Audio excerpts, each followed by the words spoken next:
The Scream Kings are in no way responsible for any encounters with the paranormal, extraterrestrial abductions, eldritch insanity, hauntings, curses, hexes, demonic possessions, cryptozoological sightings, or any loss of sleep that results from listening to this podcast.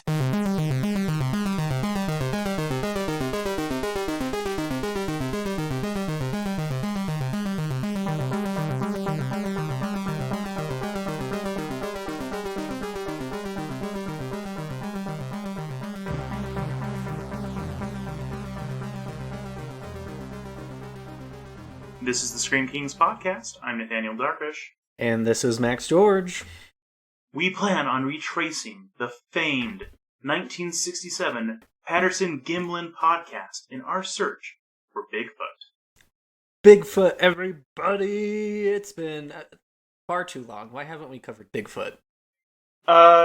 That is a fantastic question. I don't have a good answer for that. I feel like this is going to rival our Mothman episode. I know you and I just completely nerded out all over that episode because we are huge fans of Mothman. And this, I feel like, I love Bigfoot, and people are going to get tired of hearing me talk here, Nathaniel. Well, thankfully, you're bringing a lot of knowledge to the table here. So, I guess to help kind of set the stage for this episode, what we're going to be looking at today is Patterson-Gimlin classic, 1 minute or less, I don't know, it's more like 7 seconds film of Bigfoot, walking across just this, creek bed, that, is at least by many people who have pursued Bigfoot or Sasquatch or whatever you want to call it. This is definitely the kind of almost like holy grail footage of evidence for a lot of people. It is pretty widely held to be a hoax. So we wanted to talk about that today, and then also talk about a film that kind of takes that and runs with it in a kind of a fun found footage direction, which is the film Willow Creek, which we will get to a little bit later in the episode. Yeah, and so let's kind of go into the occult corner first. We haven't done one of these in a while in our episodes, and I probably over-prepared my notes for this section just because I love the Bigfoot story. I love most cryptid stories because I am a zoologist by training. My degree is in zoology and neuroscience. But before I dive too deep into that, I do want to give everyone a disclaimer. My boyfriend is outside the room right now playing the new Resident Evil 8, and if you hear screams coming out through the distance, it's just him. It might add to the ambiance. Yeah, and no one can fault him for playing Resident Evil 8, because, that's what I want to be doing right now. Yeah, we are definitely going to be doing an episode. We had a ton of fun with the horror board games, and we have to do a horror video games because we are just such huge gamers, Nathaniel. Yes, yeah, I briefly talked a little bit about 7 when we talked about Texas Chainsaw Massacre, but I reined myself in because I could honestly talk about that game for hours. So we can do a lot. Yes, yeah. Let's save that for later though, because otherwise I will just start rambling and frothing at the mouth. And well, let me ramble all about Bigfoot and biology then. How about that? Yes. All right. So to dive into the Bigfoot lore, really, the idea of Bigfoot is a fairly modern term. If I recall correctly, we as Americans started calling the Sasquatch Bigfoot around the 50s. And I want to be clear tonight that we could spend probably 2 hours on all of the variations that Bigfoot entails. You have Bigfoot, you have Sasquatch, you have the Yeti, the abominable snowman. This is a myth that is pretty pervasive in a lot of cultures. Yeah, and even if it's not directly this creature, there's also a lot of other similar things too. Like you mentioned with Yetis, but there's also the skunk ape. There's all sorts of stuff that the Wendigo, even skinwalkers to some regard.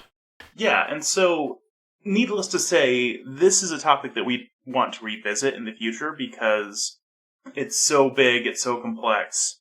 But yes, that's why we are specifically going to be focusing in on the Patterson Gimlin footage today, which I believe is actually kind of where they started using the term Bigfoot was this particular film. You know, it's actually earlier when I was doing some kind of preliminary research. The Bigfoot craze kind of started in the 50s and moved into the 60s. And before we kind of get into that, because that has a lot to do with why this film in particular is pretty clearly a hoax, let's kind of set the stage for this film. So it was filmed in 1967 on October 20th. It was in Northern California, a place called Bluff Creek. And for several years, I mean, the film was captured in 1967. No one actually knew where it occurred until about 2011. A lot of the overgrowth kind of took over the area and people just could not find it. It's interesting that this film was shot by two Bigfoot enthusiasts. Patterson and Gimlin are kind of controversial characters in all of this, but they are, you know, the title heads of this film that has become an iconic symbol associated with the lore of Bigfoot. If you like Bigfoot in any sense of the word, you have seen this film. You know, I could verbalize it as this big hairy man. The camera is, you know, shaky, and then it looks up and Bigfoot looks behind you. The arms are very lanky and moving back and forth. There's that iconic turn to the camera. Yeah, and like if you haven't even seen the footage, you've definitely seen it parodied. Exactly. Like The Simpsons does this. The friggin' everything does this. Like I'm wearing a hat right now that has Bigfoot being abducted by aliens, and the pose he is in is inspired by this film. Like when people draw and produce Bigfoot iconography, this is like you said, kind of the Bible of Bigfoot lore. Mm-hmm. So this movie was filmed. Patterson and Gimlin were very quick to get it produced and sent off, and it created just this explosion of cult culture. It really took off. Patterson died of cancer in 1972, but always confirmed that this was an actual sighting. He never identified it as any sort of a hoax. Gimlin, however, was a little bit different. He actually stayed very silent about the entire experience. He did 3 interviews from 1967 until 2005. And then after 2005, he started showing up at kind of cryptid conventions here and there and explaining, you know, that he also never admitted that he participated in any sort of a hoax. And like I was saying a little bit earlier, because of this, you know, quote unquote sighting, really this kicked off the Bigfoot paranoia to gigantic proportions. I mean, everyone started seeing Bigfoot after this, to the point where it has spawned numerous documentary series, movies, TV shows, and is one of the most hotly contested Bigfoot sightings, I think, out there by cryptozoologists. It's the foundation for pretty much any Bigfoot lore. Now that we've kind of established a little bit of what this is, at least like what the footage looks like, could you tell us maybe a little bit more about the circumstances of maybe like what they claimed, you know, was going on when they shot it? Because, I mean, you know, they're out in the middle of nowhere and suddenly they're filming. So obviously they had a camera. That's interesting. Sure. And it's funny that you say that, because earlier today I read a 50-page research paper that wasn't on like the sighting of Bigfoot about this film. It was about them like tampering with the camera. And it was pretty comical. You know, I work in the research industry, and so to read this very like scientific, technical piece of literature that was focused solely on Bigfoot camera work just made me chuckle. So Nathaniel, where would you like me to kind of go first? Kind of the production value of this movie and some of the concerns of why it's a hoax, or more of the biological, zoological reasons of why it's probably most likely 99.89% a hoax? Well, I kind of want to start maybe from a different angle altogether, which is so what did they say, you know, they were doing? You know, Yeah. why did they have a camera out in the middle of nowhere? Sure, I misunderstood your question there.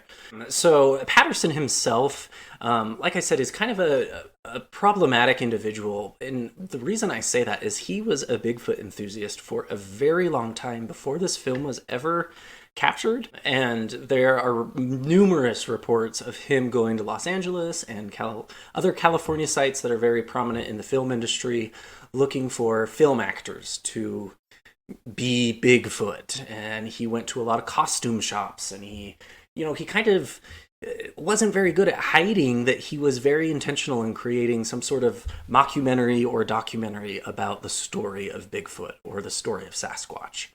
Things didn't pan out for him very well, and he met another enthusiast through these endeavors, Gimlin, and they decided to kind of go out into the wild and start filming.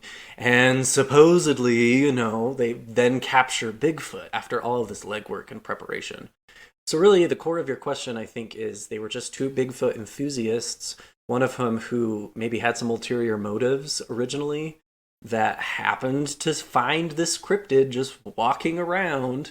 So yeah, there's a lot of issues there that we can kind of dissect as we go along. So now give me a little bit more, about, the evidence of the hoax and what's up with, all this. I'm just like looking at the image of the alleged Bigfoot. I didn't realize it's supposed to be that they claim it's female and they named it Correct. Maddie. Yeah, and they also mentioned that it kind of gave them like this inquisitive and serious, stern look as it looked back to them, I believe. Which just seems a little funny, because if this is a brand new species, how are you going to like classify their range of emotions in, the 7 seconds that they catch it on film? I think I want to tackle a little bit more of the biology aspects of this film first. And the reason why I want to do that is I took many an evolution class at Weber State University here in Utah. And not only evolution, but I took animal physiology and animal evolution, a lot of these zoological classes that a lot of the professors thought it was kind of a fun intro to talk about cryptids or mythological beasts and why they're not scientifically sound. And a lot of the times our professors would talk about Bigfoot. And if we classify Bigfoot as, a Homo sapiens type of a creature, that classifies him as a primate. And in particular, a lot of the cryptozoologists classify him as a Gigantopithecus, which is a very far-off ancestor, Neanderthal kind of the era, this giant ape type of a creature. And a lot of my professors really brought up the problem of, we have this idea of Bigfoot, this unknown species. And there's a lot of issues with that. And first and foremost is because why would evolution favor a species like this giant ape that probably requires a lot of resources to survive? It would require habitation and sexual partners and, a wealth of food. Why has this species over other species, other large carnivores like bears and wolves even, what makes this giant ape so successful in terms of its evolutionary design? And when you think about it like that, there's a real problem. Evolution favors benefits. We always think of evolution as, we came from monkeys, and while I do believe that, it favors traits in certain species that are beneficial to it, which help it live longer. So Bigfoot, this giant ape, has to populate itself. It has to reproduce with other sexually compatible species. And there's just none in North America. A lot of people say Sasquatch's habitat is kind of the Pacific Northwest, kind of Northern California, Portland, Oregon, and into Canada. And there's nothing up there other than supposedly, other Sasquatches that could reproduce with it. And another problem that comes out of that is there's no bone record at all. You think if we had a population that was big enough to reproduce and last as long as it has, we would see some biological evidence out there. And there's zero evidence. I feel like I'm giving a science class instead of a horror podcast. Well, how did that sound, Nathaniel, to you? That sounded very good. That you brought forward some very worthwhile points. So that is kind of the crux of the Bigfoot phenomenon, that really this massive sort of cryptid is just really unreasonable. Biology doesn't work like that. It doesn't allow one species to live, one individual of that species is going to live 500 years. That just doesn't happen. These Bigfoots would also be endotherms, so they're going to be affected by the different temperature deviations. Endotherm is just a very fancy term for warm-blooded creatures. If these big feet, Bigfoots, are indeed primates, again, there has to be some sort of habitation. There has to be some way that they'd be regulating their body temperatures. And in the Pacific Northwest, that's going to be pretty difficult. Lots of rain. Yes. So there's a lot of this that goes into the Patterson and Gimlin situation. When scientists first saw this video, they just really scoffed. And up to this day, the research I did, no good-willed scientist takes this film as any sort of biological evidence of a new species. And in particular, there are two issues that the costume in the Patterson-Gimlin film has hairy breasts, and you don't see that in any other primate species. The breasts are always nude, as it helps with feeding of the young. And then also it's lacking a sagittal crest, and this crest is kind of the top bone of a skull. And in primates, this is very, very small and hardly pronounced. But as you can plainly see in the Patterson and Gimlin film, this costume or this creature that they've captured has a very prominent sagittal crest, which is just, all of the evolutionary science we have up till now kind of counteracts this situation. So that's kind of my super overhaul of the biology of it. And I'll talk to you a little bit about what I think about Bigfoot when we get to that section. But from my training as a biologist and a zoologist, it's pretty hokey, honestly. Are there other elements that you kind of want to bring forward about it being problematic as well? Yeah, so if you do a quick Google search, you're going to find a barrage of factual evidence and items that really point to this iconic film. This Bible of Bigfoot lore is just a hoax. And I tried to summarize kind of the key points that I thought were most damning. And like I said earlier, I think a big concern of mine is Patterson was in the Bigfoot business before this film ever was created. A few years prior to the film, there had been a lot of these prints that were found in the Pacific Northwest and Northern California that no one could identify, and these tufts of hair that no one could identify. And they were just shocked that, maybe this Bigfoot lore is a little bit more substantial. And as I mentioned, Patterson went to California. He was looking for actors. He was looking for a film production crew. And then it just happened that when he went out with his, very close friend to find Bigfoot, he finds a Bigfoot. What a crazy random happenstance. I've been looking for UFOs in the night sky ever since I was in kindergarten, and 31 years of it, and nothing has happened. And so it's just incredibly incredulous that this Bigfoot enthusiast wanting to create a Bigfoot documentary just happens to find his Bigfoot. So right there, that's the first kind of item on my shelf before it comes crashing down.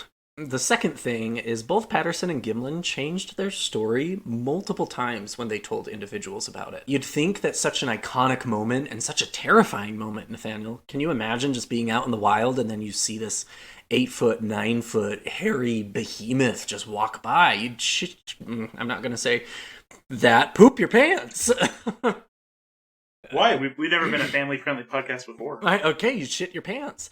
It would just be traumatizing, and I don't understand how, these two individuals, you'd have two essentially witnesses of what happened, would change their stories multiple times, and you can get into the psychology of memory patterning and all of that, but at the end of the day, this should have been such a traumatic experience, it would have been burned in their memories. And then also, you yourself mentioned that they thought the creature was a female.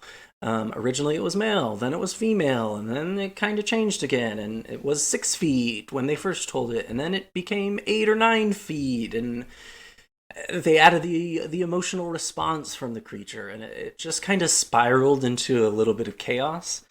So again, that's kind of the second item on my shelf before it comes crashing down. What do you think, Nathaniel? Is all of that fairly suspicious already? Yeah, I mean, certainly, I think it's fair to mention that, yeah, like, people's memory of anything does get hazy. Like, memory is notoriously unreliable. But even still, the fact that, they have it on film and they can't even keep their story straight. That they have this evidence, but they keep reinterpreting the film and recontextualizing it and all that. That, to me, makes it extra suspicious. I don't know. There's a lot to unpack, honestly, but there's just a lot of issues with the story.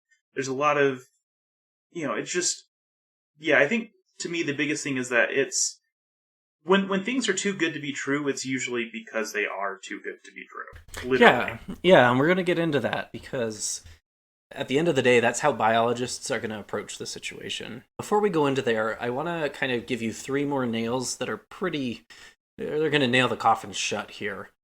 You know how I mentioned earlier that there had been some people who discovered these very large footprints in the Pacific Northwest before this film was ever captured? Yes. Come to find out, there was an individual named Ray Wallace who wanted to make some money on this Bigfoot phenomena. And so he decided to hoax these giant footprints, you know? Guess who interviewed him right before the film was shot? Oh, weird. What a strange coincidence. Yeah, Patterson, there's records of him talking to this guy about where would Bigfoot be seen and where have people seen him and where did he find these footprints. And, you know, maybe Patterson had a good interest and a good heart there. He was just genuinely curious. But if his ace in the hole for evidence is based on a guy who later admitted that he made all that stuff up. Right. If a fraud is hanging out with another fraud, it's hard to deny that. Additionally, in 2002, a costume company known as Philip Morris reported that they had a hand in helping Patterson develop a Bigfoot-like costume back in California. They shipped it to his home in 1967 in the spring, right before this film was created. And they have been sharing this information with a lot of crypto zoological conventions since the 1980s. So this was pretty damning for me. And then finally, kind of the last crack in the shelf here, there's an individual named Bob Hieronymus. Hieronymus, I'm not quite sure how to say his last name. Hieronymus? Hieronymus, yeah, that's probably the best. You're the English major here. I'm thinking Hieronymus Bosch. Anyway, Bob claims to have been the figure depicted in the film. He said that he had not previously discussed this publicly because he was afraid that, he knew this film was a fraud and it's created such a media blitz that if he spoke out and confessed that he would somehow be liable, which seems like a pretty fine-tuned excuse to me. He said when he finally did speak out that his lawyer told him that since he had not been paid for the event that he would be fine. So that's when he decided to speak up. So yeah, I guess that's pretty intense. I mean, if someone's claiming to be something in a fraudulent film like this, you can kind of take it with a grain of salt. But the real kicker is his family member and friends recall seeing him walking around in this costume, trying it on, practicing the iconic walk in their homes. And it's not just one close family member. It's his parents, siblings, close friends, by the mouth of many you shall know them, essentially. And so it kind of starts to snowball into all of that hair that was found when the footprints were also found. DNA analysis shows that it's either deer hair, human hair, dog hair. There's no real unknown species. And at this point, you kind of come down to the idea that it's Occam's razor. We're all familiar with Occam's razor, right? That the most simplest explanation 90% of the time is the correct answer. And especially in biology and science and physics, scientific logic really is not as conspiratorial as we want it to sound. The Earth is round. Vaccines work. Bigfoot probably doesn't exist, and this film itself is a hoax. I'm gonna say it. And at the end of the day as well, when you have these giant claims of fame or authenticity, it's on the person who's making the claim to prove it, everyone else on the sidelines, we have science to kind of objectively look at their claim. And if that science and logic shows that it's probably false, then it's not on us to believe it. Yeah, the burden of proof is on the person making the claims. Exactly. And Everyone pretty much agrees here, unless you find some hardcore cryptozoologists. And then you have to kind of take it with a grain of sand, because they're also going to believe in things like the Jersey Devil and the Chupacabra and these other cryptozoids that, I don't know, as a scientist myself, it's very hard to kind of back up the Bigfoot theory. I think it's fun. I think it is rooted in culture and mythology. But if we want to be frank about it, it's pretty hard to believe. Yeah, I think that's fair. I mean, I do want to say though that inherently, like if you do have a belief, you're not cuckoo bananas or something.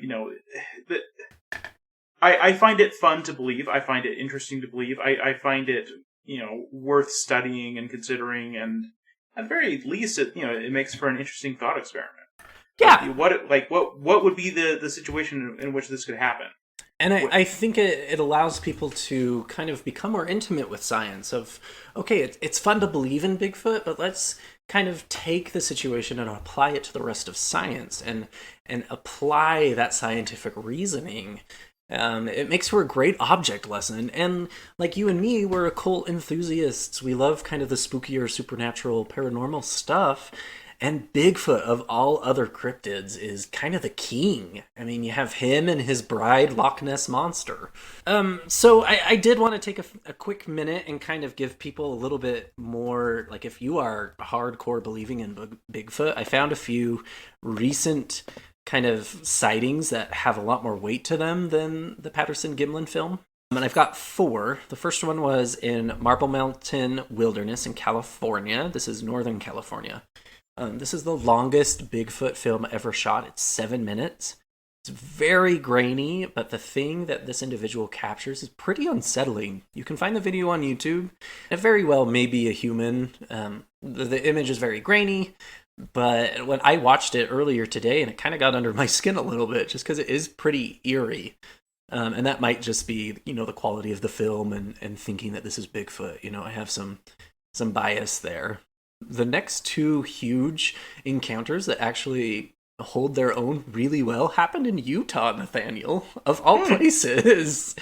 Yeah. I mean, we usually associate this with the Pacific Northwest. I mean, I just went to Oregon, and you could buy lots of T-shirts that say things like "Bigfoot stole my weed," "I stole weed from Bigfoot," that kind of thing. Yeah, so Utah, like you mentioned, this is kind of one of the issues with the Utah sightings is it's very rare to see a Bigfoot sighting this far south, but there have been 2 encounters since 2012 in Provo Canyon, which is just probably about 20-25 minutes south of Salt Lake. It's a very grainy shot of a creature in October, of all places, and when both of the videographers saw this creature, it kind of got very frustrated and started throwing large rocks at them. So it kind of attacked them. And there's actually a Kickstarter that was founded in 2012 to kind of get a paranormal group here in Utah to kind of go through the Provo Canyon and see if they could find what it was. The additional Utah sighting was down in St. George in 2008. So we were seniors in high school when this happened. A driver was going down the side of the road, and then he saw these red glowing eyes staring at him, and this monster kind of darted across the road. And it scared him so much that he actually spun out of the road, and police officers had to come and get him out. And the red eyes and the darting and, a driver in St. George, which is a pretty, not populated area if you're outside of the city. This could have been anything. The guy probably could have been drunk. But there's just, the evidence is not so ubiquitous that it's almost believable. Sometimes I think having less evidence makes things more believable, if that makes sense. Yeah, well, there's just less to pick apart. Exactly, and in terms of cryptids, if you have this huge fanciful story like Patterson and Gimlin, it's a lot easier and quicker to tear down. So something like the St. George sighting is so short that there's not a lot to kind of say, oh, you just saw this, Mm-hmm. And then finally, in 2014, out in Virginia, these photos are actually on YouTube as well. They're very clear, non-blurry iPhone pictures of a large creature near a riverbank that's hidden among bushes and trees, excuse me. And this one also kind of got under my skin because it is this large, furry, kind of humanoid-looking behemoth, and you're not quite sure what you're looking at. It could very well be a moose, even though I don't believe in moose. I've never seen one in person. Well, you're lucky. Yeah, or it could be a bear. It could be a lot of things. But these pictures are pretty eerie. If anyone loves Bigfoot, I'd recommend definitely checking them out. So. That's just Cousin Steve. Yeah, Harry Henderson or whatever. Oh no, that's Bigfoot. Oh, yeah. So at the end of the day, I think what it comes down to with cryptids, and I think we talked a little bit about this when we talked Mothman, is the same paradox applies as it does to extraterrestrials, which is the Fermi paradox, which essentially states that, for aliens, there are so many planets out there, space is so gigantic, we know so little of it, that there is a high probability that they do exist. And the same goes, I think, for a new species. As a biologist, I think it would be unscientific for me to say that Bigfoot cannot exist. I don't think it's this giant, prehistoric hairy primate. It could be, an undiscovered species of bear or, Lord knows, a whole new subset of species. There's so much land at the Pacific Northwest. I mean, Canada is huge. And who knows what's out there, and so I think it's rather unintelligent to say that it's not possible. But again, you have to apply Occam's razor here and say, show me the evidence, and if the evidence is concise and authentic, then I will believe a little bit more. And that is the scientific theory at its heart. But with the caveat that if we have any Sasquatch or Bigfoot enthusiasts listening right now, please prove me wrong. We would love to have you on the show. We would love to talk about your stories or what you've heard or what you've seen. I want to be proven wrong, and I want to hear those stories because that would fascinate me, and I'm sure it would you, Nathaniel. Yes, and to use the famous catchphrase from the X-Files, I want to believe. Yeah, and this is also true of anyone who looks into other cryptids as well. Like, we love cryptids, we are fascinated by them, especially, at the very least as a cultural folklore artifact. But, if this is something that you actually pursue, that you investigate, that you go out into the woods and look for, tell us your stories. Yeah, we definitely want to hear it, and we promise to not be jerks about it. I know sometimes people, invite these people on to make fun of them, and no, we're sincerely saying, like, hey, we want to know more. At the very least, just to see, what techniques do you use? What do you, what motivates you? What, I want to know. And I think such a core of our podcast is exploring these themes and these ideas, and listening to the stories of other people. My favorite episodes, Nathaniel, are when we have other experts on who, your friend Rachel at the Nauvoo house, it's still to this day, I didn't experience that, but her experience was so real and so terrifying that, for a few minutes, it made me actually believe in the paranormal. And that is what I want to do as a podcaster here on Screen Kings, is just hear from our listeners and hear your stories, because that's where the true power and often where the true horror is. And I think there are certainly instances in many of our lives where we experience something that we can't explain. And so, of course, it makes sense to, spend time and thought and effort trying to make sense of them, or at least just looking at it and going, huh. So, yeah, I've had things that have happened to me that I can't explain by any normal conventional things. And I would love to hear what other people have experienced too, Almost without fail, when I have talked to people about the podcast or about cryptids or whatever, people have stories, or they have, like a friend of theirs that has seen things, or what, there's a lot of second and third hand accounts that I've heard, but I want to hear more. I find this absolutely fascinating. This is the richness of the human experience. This is why folklore is interesting. This is why mythology is interesting. It's because at the end of the day, even if we can't rationally explain a lot of the things that we have, that we've experienced or that we've heard about, it doesn't mean that we can't learn from it or be interested by it or anything like that. That's like the bread and butter of the horror world. Exactly. And with that being said, I did reach out to about 14 different friends and some family members and just was curious about their thoughts and opinions about Bigfoot. Two of them said that absolutely 100% yes, they believe in Bigfoot, and the lack of evidence obviously suggests that he exists. One of these individuals is a very huge extraterrestrial enthusiast who we've actually had on the podcast before, so she was quite excited about a chance to rave about Bigfoot. I wonder who it could be. Yes. Three of them said they didn't know and therefore it's possible. And then 9 of them essentially said that seeing is believing, and unless science tells them so, they're not going to believe in it. They also mentioned that urban legends and fanciful stories and lack of cohesion should not be used as factual evidence.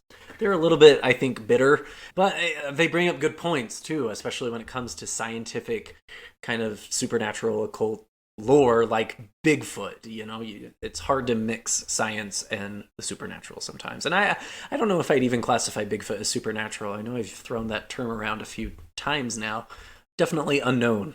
I think maybe a little bit of bitterness might be fair in a time where people are looking at hard scientific evidence and rejecting it as often as they are when it comes to things like vaccines and, you know. That is an exceptional point you make, Nathaniel. I think we're kind of going through a renaissance of this fake news versus real science, and it's kind of a heated topic for a lot of people. Yeah, I mean, it's unfortunately something that never goes away. I mean, this has been true for many, many years, but you know, it's upsetting to see how many people reject science when you can show them, you know, the body of proof, and they still just go, nah. So what do you? So, a gun to your head. Do you think that Sasquatches exist somewhere in the world? I'm gonna say no. As a zoologist, though, I do want to point out again that I think it's unscientific to say that a creature that might be similar to Sasquatch or might be, you know, adjacent to it on a different evolutionary chain than the Homo sapiens or Neanderthals. I believe in that. I believe in science. So if you can discover a new species, which biologists are doing almost daily, that kind of lines up with what we think Bigfoot is, 100% I'll believe. The problem is, I think a lot of people, if scientists were able to do that, Bigfoot sightings would still occur. I don't think the zeitgeist of humanity right now is ready to just accept, even if we did find Bigfoot evidence, that Bigfoot sightings would still happen. Does that make sense? Yeah. I think he's so ingrained in who we are. I mean, he's essentially a mascot now for Portland and Washington, that to lose that mythos of him would hurt a lot of people. Yeah, it definitely sells a lot of t-shirts. How about you, Nathaniel? Do you believe in good old Biggie? I will say that I don't necessarily believe in Bigfoot as you know, strictly interpreted by a lot of cryptozoologists. But I do think that there certainly is something out there that, you know, is warranting a lot of these interesting sightings. I find it extremely interesting and notable that there are Bigfoot-like things in almost every part of the world in terms of folklore. Sure. I don't think that that's a coincidence. And so I think that definitely there are some species that are, you know, at least Bigfoot adjacent. Like you said earlier, you know, it could be a type of bear, it could be whatever, that is very elusive and, you know, could be all over the world even. I just don't think that, you know, even if we discovered what people think is Bigfoot, many people would recognize it as such. Sure. You know, just like, oh, hey, did you hear about that new bear? And people wouldn't necessarily be willing to make those connections, even if it was definitely what everyone keeps saying. So I'll say I believe that it exists, but not like how other people think it does. Sure. And I think that is true of like extraterrestrials. I think there are extraterrestrials out there, but I don't think they are greys or lizard people probing us in the butts to try and figure out how we function as a species, you know? Let's talk about this fun movie called Willow Creek. Did you hear that? Hear what? That sounds like someone's crying.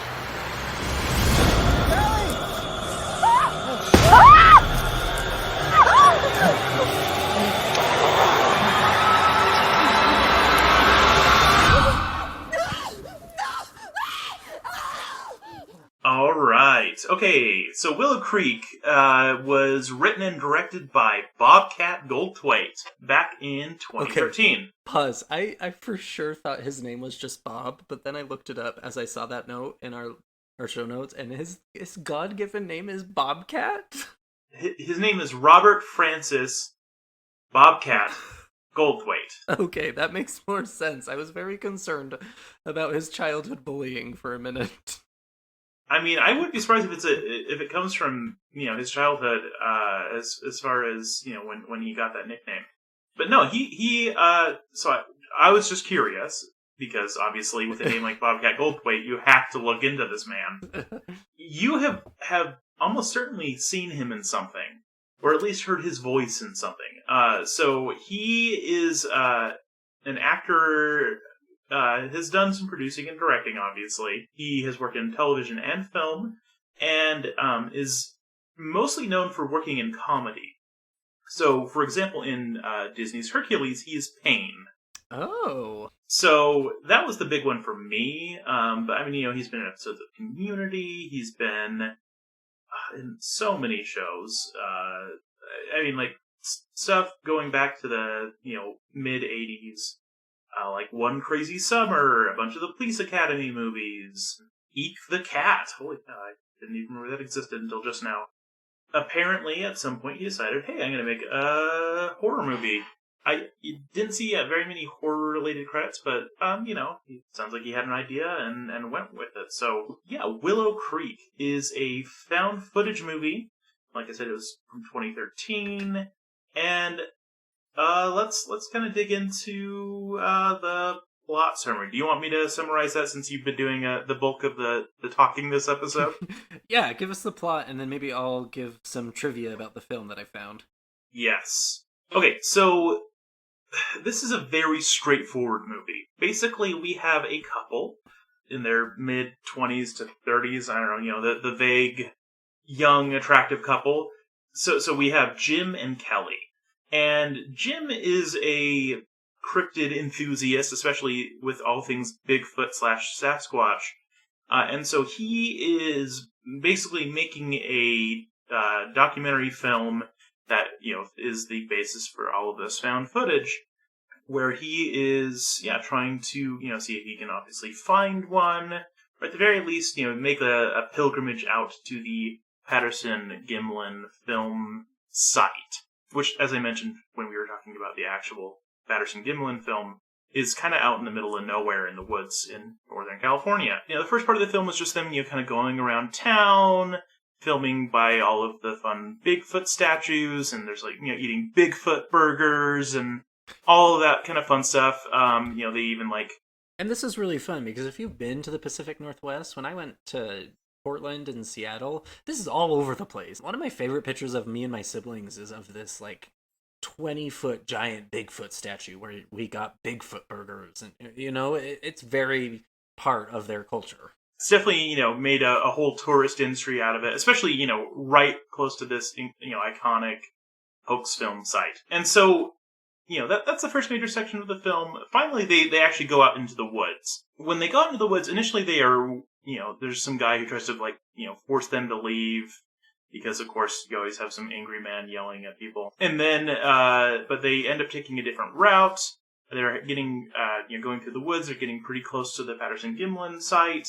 Then they set up camp for the night. And during the night, they hear all of these weird sounds.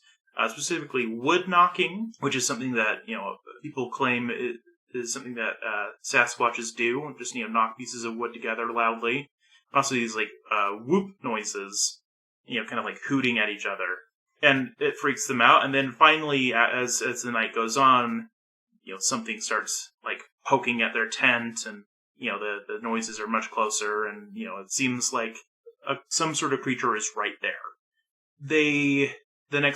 As soon as it's light out, they pack up and they say, okay, well, we're out of here. That was too freaky. But then they end up getting lost, go in a big circle. It starts getting dark again. And then they start to hear the noises again, and are presumably being chased by something. You don't get to see it. and then end up in a patch of woods where they run into a half-naked woman who seems almost feral, and then they get dragged away and you hear screaming, credits roll. Yeah, so before we dive into pros and cons, let me just say that I think this is a very straightforward movie, and we're probably not going to have a long discussion on the movie itself, just because it is pretty A plus B equals C. Yeah. But some fun facts about the movie is that Bobcat himself wanted to make a movie that was incredibly inspired by Blair Witch. And he said a lot of times people try and reinvent the wheel when it comes to found footage Blair Witch projects. And he doesn't like that. He wanted it to be as authentic to Blair Witch as possible, which I think he did pretty well. Yeah. He called it Blair Squatch, which I thought was humorous. I want a shirt that says Blair Squatch, and it's like Bigfoot in the position of the Blair Witch kind of fetishes that you see throughout the entire movie. But it kind of, I mean, Blair Witch, as good as it is, and the lore that was built up for it, the ending is very dissatisfying, and I think the same thing applies here. And dissatisfying is probably not the right word for Blair Witch, because it is pretty scary throughout. Yeah, and I actually really like the ending when it comes to the Blair Witch, but this one, it suffers. We'll get, yeah. We'll get into it, but yeah. Another thing I thought that was really cool was the script was only about 20% of the dialogue that we see in the film. 80% of it was essentially improvised, which stunned me.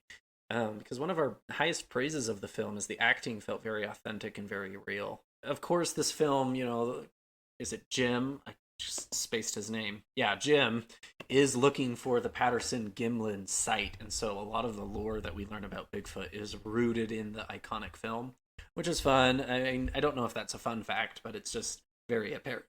Finally, though, my favorite trivia fact that I learned was at the end, when everyone is screaming and freaking out, people in the area thought something bad was happening and actually called the police.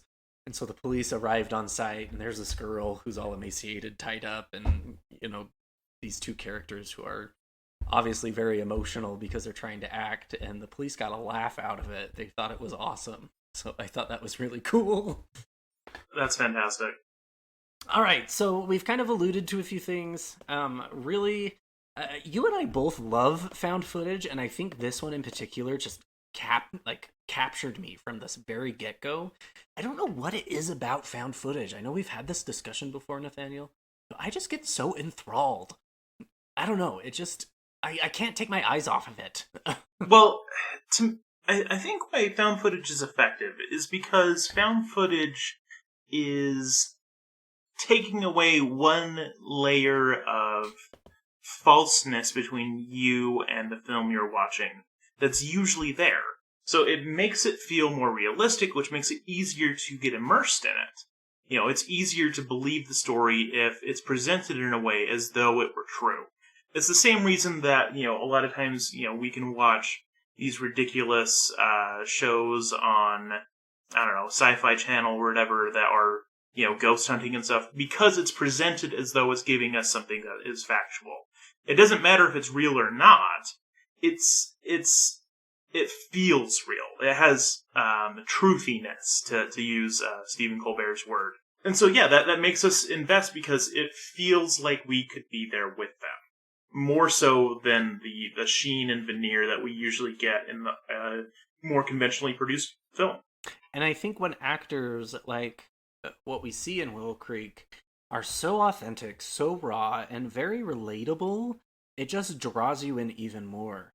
I have to give a huge shout out to Bryce Johnson, who played Jim, and especially to Lexi Gilmore, who played Kelly. Kelly, I thought, was the better performance because she had to play this incredulous but supportive girlfriend / fiance / life partner. And her reactions and her dialogue was just so good and so believable. Yeah, I really, really liked their performances. I also liked the performances of quite a few of the kind of just random people around town, because they definitely spoke true of just the awkwardness of, oh, hey, this person has a camera on. Okay, I guess I get to talk to the person. Talk to us about the bookstore guy. I love the bookstore guy. He is such a I don't know. He nailed it, because they go to the Bigfoot bookstore, and this guy just knows everything about Patterson Gimlin. He knows, he has the same kind of camera that they used. He has a cast of a Bigfoot footprint. He has all of the knowledge, and he is so eager to talk about all of it, but he's also, like, super cringy and awkward in the most believable way. Like, he is an enthusiast to his core, but he does not usually have anyone who's willing to listen to him. And so, like, I don't know, just, we've met that guy. At some point, we've probably been that guy about some topic or another. And so I really liked him. I also liked just some of the random people in the town, of like the visitor center lady, when he's just like, and I want to know, do you believe in Bigfoot? No. Oh, well, is there, like, evidence that could help convince you? Not really. just like that kind of thing was just perfect, because he's expecting her to be this hard sell on, oh yes, we all believe in Bigfoot around here.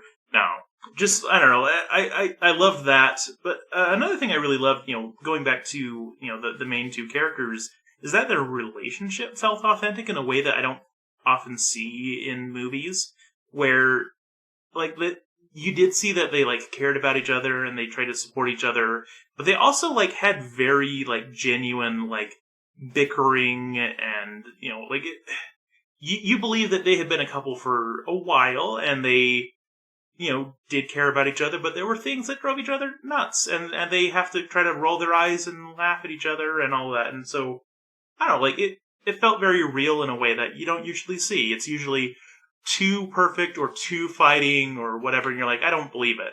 Right. This 100% sold it to me. Yeah, and you have a note listed that found footage is very smart for this topic, and I think this is rooted in the Patterson Gimlin film. I think Bigfoot movies excel in found footage because we are so kind of indoctrinated with the Patterson Gimlin film that this feels right. This is the type of movie that Bigfoot should star in. I want to talk about the scene, though, that terrified the pants off of me, Nathaniel. Yes. The pants off of me. There is a scene, it's towards the end, where Jim and Kelly are kind of sleeping in this tent, and where they start to hear the rocks clattering against each other, and the whoops, and then the tent gets pushed. This is a single shot scene, so there are no cuts whatsoever. I don't know the technical term. We have guests that probably can speak better to this than I can. This scene was harrowing to me. I am an avid camper. My family goes camping every single year. A lot of what happened in the scene with this couple, being quiet for, 2 or 3 minutes on camera, and then you hear this innocuous noise that could be a host of anything. But, you're in the wilderness, you're alone, it's dark, you don't have modern technology, your brain runs 150 miles an hour, and you think of the worst possible scenario. It blew my mind. This movie is not perfect. It's not fantastic. This scene, though, gets me. It gets me so bad. Yeah, I 1,000,000% agree. I think that this film is worth watching just for this scene. Agreed. 1,000% agree. Because, yeah, it sells this so well. Yeah, I would say that a lot of found footage definitely suffers from constantly cutting away. And even, like, parts of this film suffer from that, especially just even a little bit later in the film. But right here, yeah, the commitment to one very long take, and it's like, I don't know, 10, 15 minutes long. Like, it's 18 minutes long. 18 minutes of this entire film. 18 minutes. Yeah, wow. I timed it. Yeah, and it just lets you stew in it. And yeah, at first, it's just weird noises in the woods, and them just going like, oh, I'll just go back to sleep. Yeah, I don't know, it could be a bird, it could be it could be anything. It could be a person just dicking around. But it lets you just sit there, and there are long pauses where they're just looking freaked out, just sitting in the tent. And yeah, you don't really see anything. You just see at one point, you hear some grunting and something is pushing on the tent is the height of the action. but just, hearing the crunches of walking around and the whoop, whoop noises and all of that, at a certain point, like, I think, I don't know, a minute in, I was like, are they seriously not going to cut to, like, when some action starts? But then by the end of it, I was like, I loved that scene, and I'm glad that they let me just sit in the awkwardness and the creepiness and all of that for as long as they did. We've all been there. We've all sat in Mhm. that same kind of horror. And for it to last that long in a horror movie, you almost have to have a degree of patience to get through it. But you're also on the edge of your seat because it's just so real and scary. And when I tell people about Willow Creek, I talk about this moment because the rest of the film to me doesn't quite matter because this scene is so damn good. And it perfectly encapsulates why I don't really like camping very much. Because even on the most innocuous camping trip, there's at least 5 minutes of that you experience at some point in the night. Every single camping trip. Last year I went by myself. I had an entire tent to myself, and I watched one of the new Unexplained Mysteries about UFO sightings, and that was probably not my best decision because I was up the rest of the night thinking, oh my gosh, what was that leaf rustle? Was that a gray coming to get me? All right. Well, so now that we've talked about the highlight of the film, should we switch over to the ending and maybe where it kind of falls apart a little bit? Yeah, and I think this film is kind of encapsulated in 3 parts. You have the build-up in the beginning, third, and then you have the middle part, which is essentially the tense scene, really. Mm-hmm. And then after that tense scene, the movie kind of plummets into a spiral of just weirdness. A lot of it worked for me, but there were things that didn't. Okay, so as I referenced, it kind of throws us some interesting curveballs at the end of the movie. Specifically, that there's just like this like random like half naked lady just like screaming and looking frantic in the woods, and suddenly they're getting dragged away. So, 2 big problems.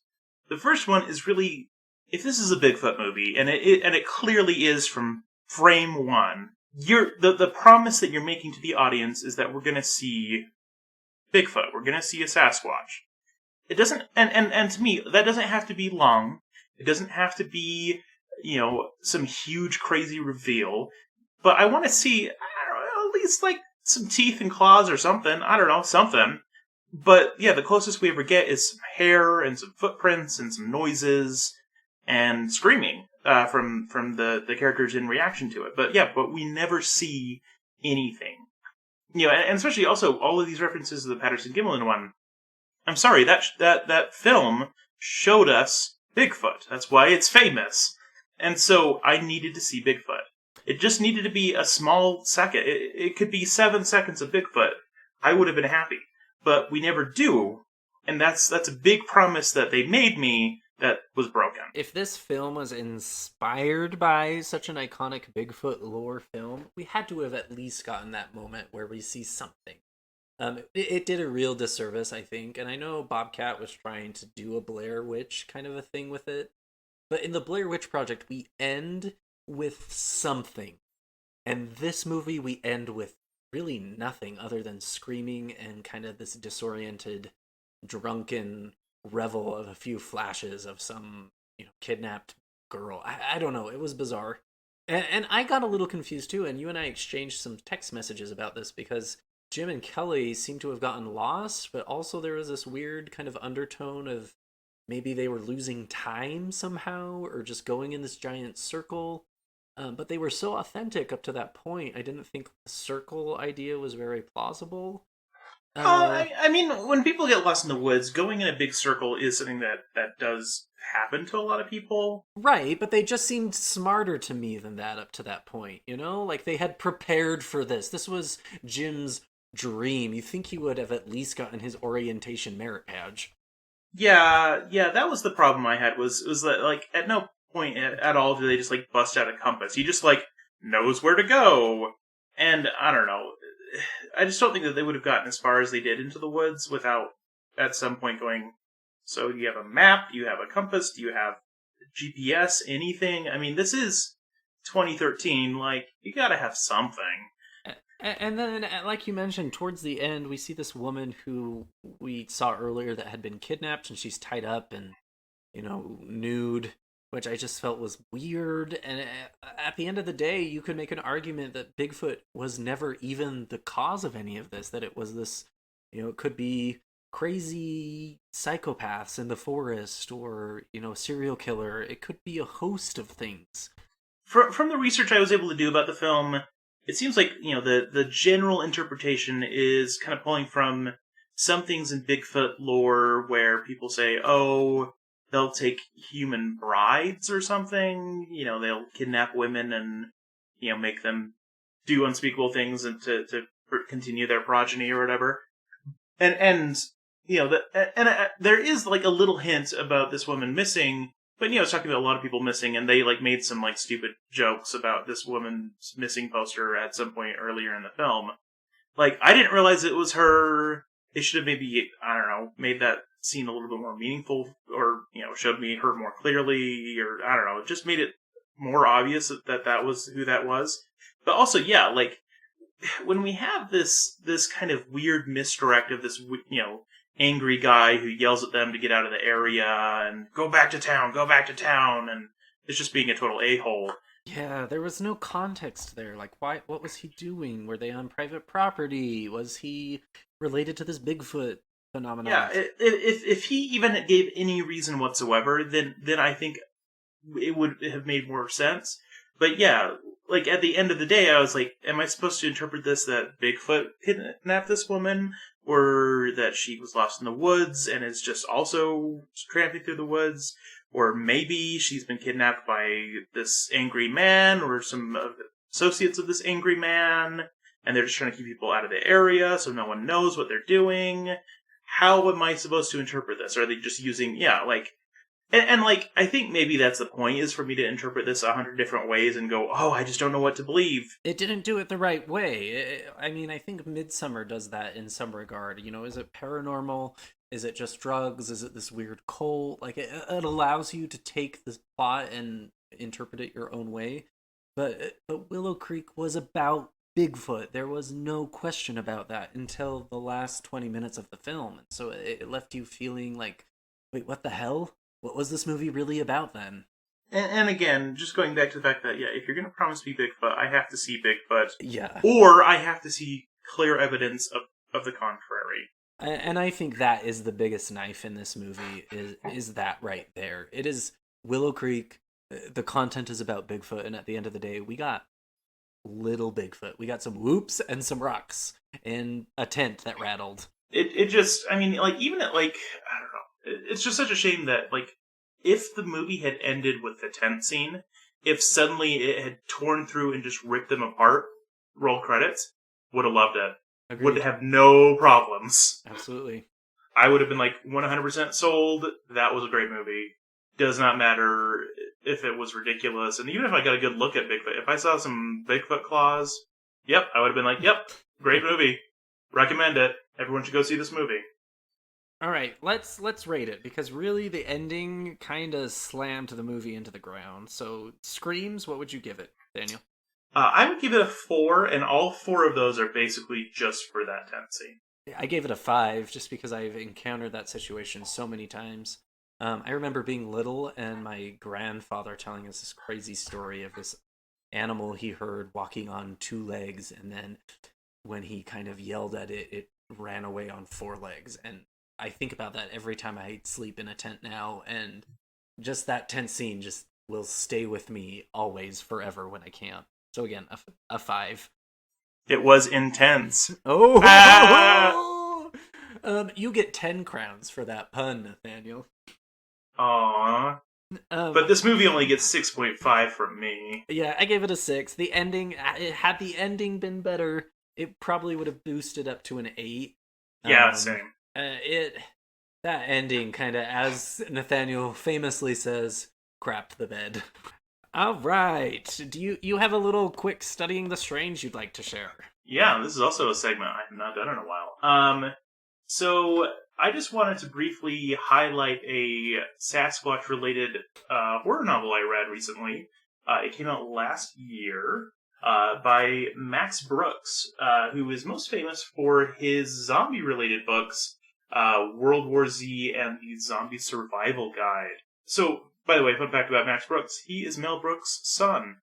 Yes, the Mel Brooks of, the producers and Spaceballs and so freaking many other parody kind of films fame. Yeah, this is his son. But the book I'm talking about today is Devolution, a first-hand account of the Rainier Sasquatch Massacre. This is in the area around Mount Rainier, Washington. Basically, the idea is there's this small super smart community, 6 smart homes. Everything is powered by sunlight. Everything is, there are delivery drones. Everything is just super amazing. There is an eruption of Mount Rainier, which then fills the sky with ash, which then makes it so all of their technology doesn't work. So they're waiting for people to rescue them. And suddenly, a bunch of Sasquatches show up and just murder everybody. It's a fun book. Did it reinvent the wheel? No. It's written mostly through journal entries of one of the characters, which felt very similar to World War Z in terms of the style it was written in. Or I guess if you're familiar with World War Z because of the movie, this is not anything like that. The book World War Z tells the story of a zombie war through a bunch of different people's experiences. Everything from soldiers to some, shut-in kid in Japan to a bunch of other people. It's actually a really fantastic book. And, by the way, also really, really good on audiobook because it has a full cast and it's great. This one, it felt like he was trying to replicate kind of what he did with World War Z, but apply it to Sasquatches. But the problem was that a lot of the book does focus so much on explaining how the smart homes work and kind of trying to really show the difference between the primitive, the Sasquatches versus the super advanced, this smart home community, that I felt like the Sasquatch mayhem ended up just not being the highlight of the book in a lot of ways. But it's fun. It's definitely worth a quick read. I would say, if you're in the mood for a quick kind of light horror novel, it's definitely worth picking up, but it's not one to rush out and, definitely have to grab. Just get it from the library or something. Yeah, Devolution by Max Brooks. It sounds similar to a Hulu documentary that I've kind of watched called Sasquatch about how there's the Sasquatch who murdered this weed farmer. I don't know. It sounds like the person who created this documentary was also a little bit high, but it sounds similar in some regard. Yeah. Okay, so Nathaniel, how are you staying spooky other than reading this fantastic book about Bigfoot? So lately I have been, I'll say, staying spooky adjacent in that because HBO had the new Godzilla vs. Kong movie, I was like, well, I definitely want to watch that because that sounds like my kind of jam. And so I decided to watch all of the related movies that I hadn't seen, which was all of them except for the first Godzilla movie in that series. So there's Godzilla King of the Monsters, Kong Skull Island, and then Godzilla vs. Kong. I had seen the Godzilla one in theaters when it had first came out and hated it, but I was like, what? I mean, these other ones look like they could be better, and I've heard more positive things about them. So yeah, I watched Kong Skull Island. It was okay. I watched Godzilla King of the Monsters. It was okay, I guess. And then I watched Godzilla vs. Kong, and it was not good. Yeah, it was not worth all of that build-up. Really, the highlight of all that whole thing was just me watching Mothra wreck some fools. That was a good time in Godzilla King of the Monsters. But other than that, do not really recommend this whole batch of kaiju movies. I would just say stick with the Japanese ones. Mothra always and forever will remind me of Mothman. Yeah, maybe that's why I love Mothra so much. I don't know. Mothra is the best kaiju, and I will fight anyone who says otherwise, even though I have no real basis for this argument. I agree. Mothra is the best. See what I did there? I've been staying spooky with a slew of terrible horror movies. me and my boyfriend wanted to watch a horror movie the other night, and he saw a good-looking dude in one of his other favorite TV shows and was like, yeah, we gotta watch that one. It was not good. It was based on the Smiley Face Killers. Do not watch this movie. It's hot garbage. What is it called? Smiley Face Killers. It's all about this kind of serial killer conspiracy theory of there's this syndicate of killers who are killing college-aged boys and then leaving a smiley face in the crime scene. If you even give it 5 minutes of research, it falls apart real fast. The other movie, though, that I was very disappointed in was called Honeydew. It was directed by the son of Steven Spielberg, who is one of my cinematic heroes, Sawyer Spielberg. I was very excited for this movie. The trailer made it look very kind of that artistic horror that you and I love so much. Very semblant of Saint Maud or Midsummer, Hereditary, and I was stoked for it.